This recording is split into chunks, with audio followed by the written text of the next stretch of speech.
Section 38 of the Crimes Act, 1958. A person must not commit rape. Penalty, level 2 imprisonment, 25 years maximum. The existence of a marriage does not constitute or raise any presumption of consent by a person to an act of sexual penetration with another person.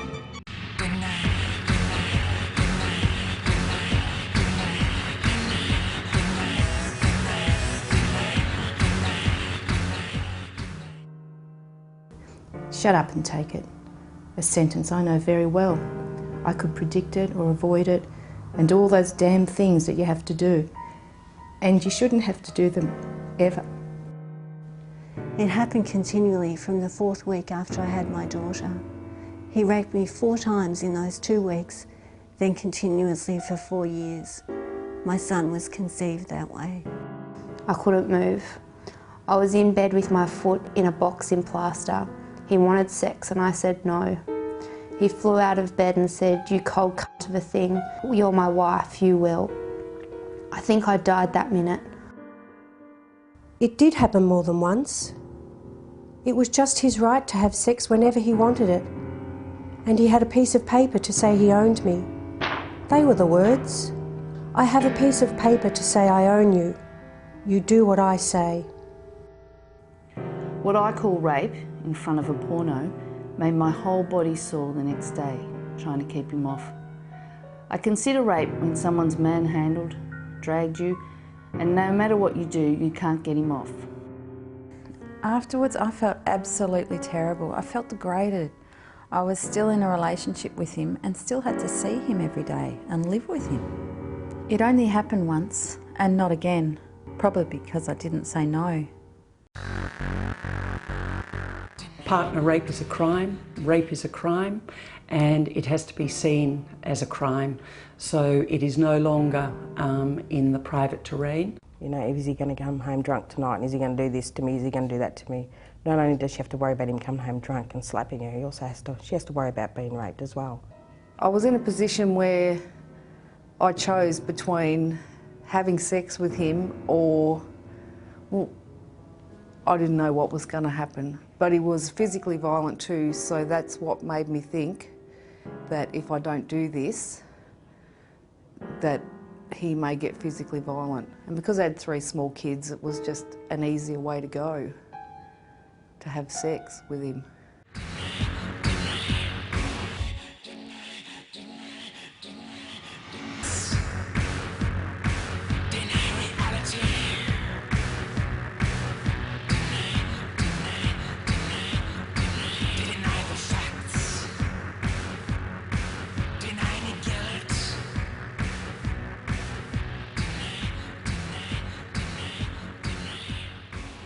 This whole idea of rape in the community is, it's the girl walking home from the pub at night time and she gets raped by a stranger at 2 o'clock in the morning. Whereas, you know, as we know, intimate partner rape far outweighs any of that happening. This is real. This is significant, and this has probably happened to people around you. Constantly being told by people what a fantastic husband I had. During the 26 years that we were married, he was always kind and gentle. So all in all, a good citizen. What kind of man rapes a woman? Any man, normal men, it seems to me. I don't think there's any special kind of man that rapes a woman. It's certainly not the case that it's, you know, psychotic or deranged or disturbed individuals. We know that the psychological profile of men who do use sexual violence is pretty normal. It seems like they're all good fellas, that they're decent citizens. It happens across all socio-economic levels. It's really helpful to get away from the stereotype of offenders that they're, you know, highly violent batterers or sick. Whereas in fact your research was showing very diverse offending behaviour, where you could have men who could in fact be very charming and behave very appropriately towards women in many circumstances, but then on the other hand rape their intimate partners.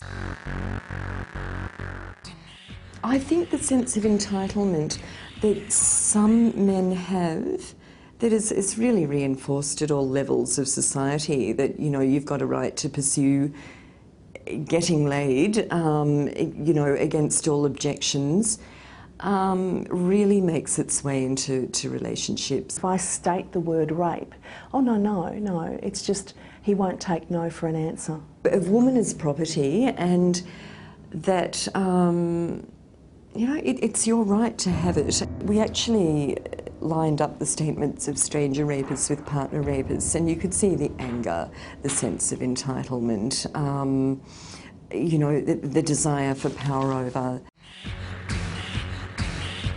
The amazing thing about the research was all the women cited that their partners would not see what they had done as rape. My ex-husband does not recognise that as rape. The tears would be just rolling down my face, and how he did not know the pain that I was in is beyond me, because he would say that he could feel the cancer there. The vast majority of men who rape their wives, according to legal definitions, wouldn't name it as rape.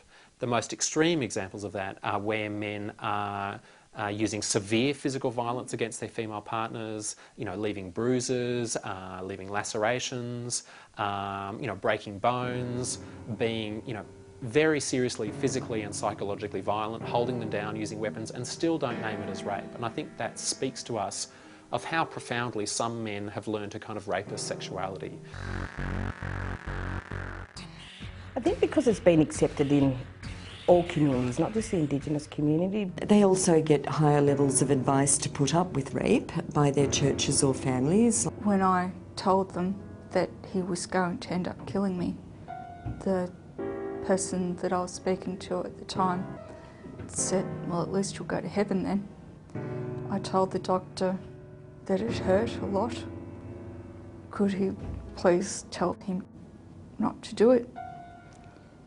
And he just said that women are built for sex. I think it's the doctor's relationship with the man which can interfere with the doctor's acceptance that, you know, that's been happening.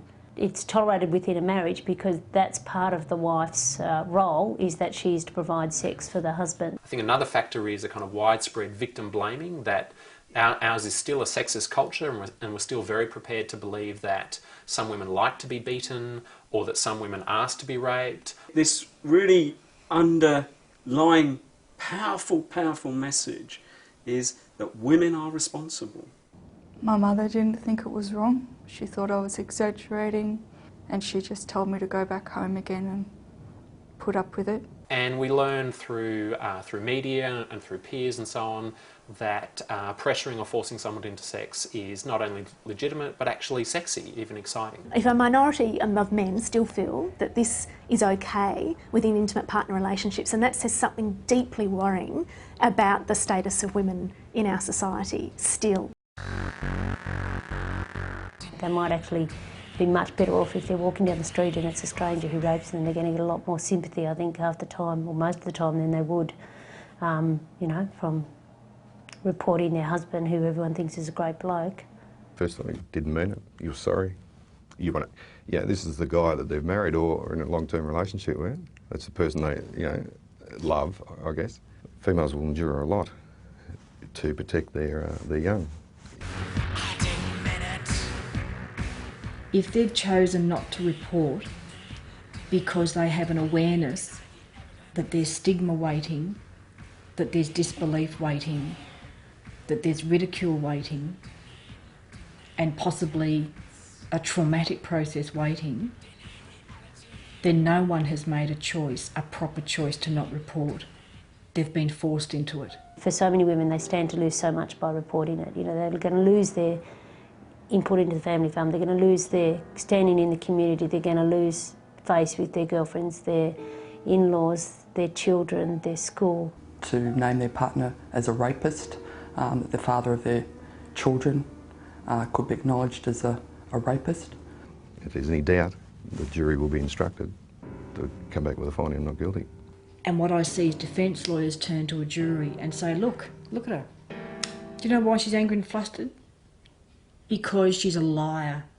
And we all said to each other, if you were the victims of sexual assault, or if a family member was, would you put them through this system? And most of us said no. We need to be reflecting that and putting more matters before the court so that they can make decisions to say that this kind of behaviour is unacceptable, and the person, is charged and they are convicted and then I think serve a sentence. Encourage the woman to come to that decision of her own accord and in her own time, and obviously if she does decide to press charges, or we will support her in that decision and through the court process as well. In civil litigation, a lot of matters settle out of court on a confidential basis. So in civil matters, it is not always the case that the matter would run to trial, and women tend to give evidence in court far less often in a civil matter because it is highly likely that the matter would be resolved before trial. Women are very scared that they're not going to be believed. So this is one of the areas that we want to improve, the fact that health and community services listen, ask the right questions, and then show the woman that she is being believed. An open question: what happened? How long ago did that happen? Usually get her to tell me her story. I'll sit there and listen to her story and let her tell it as much as she wants. Even if the doctor may think that he or she has done the right thing by giving, say, the number for CASA, if they haven't actually validated what the woman has said, the woman might have that number for CASA but just think, oh, the doctor didn't believe me or the doctor's dismissed me, therefore I'm not going to make that extra effort to go and ring that 1800 number. I certainly wanted it to be named, and I certainly have heard very powerful statements from other women about having it named, and naming is also part of ending it. What I really have learnt that it's my role as the doctor to actually ask that question and not necessarily wait until it's forthcoming from the woman. She said, "That's rape," and I went, oh yeah, I guess it is.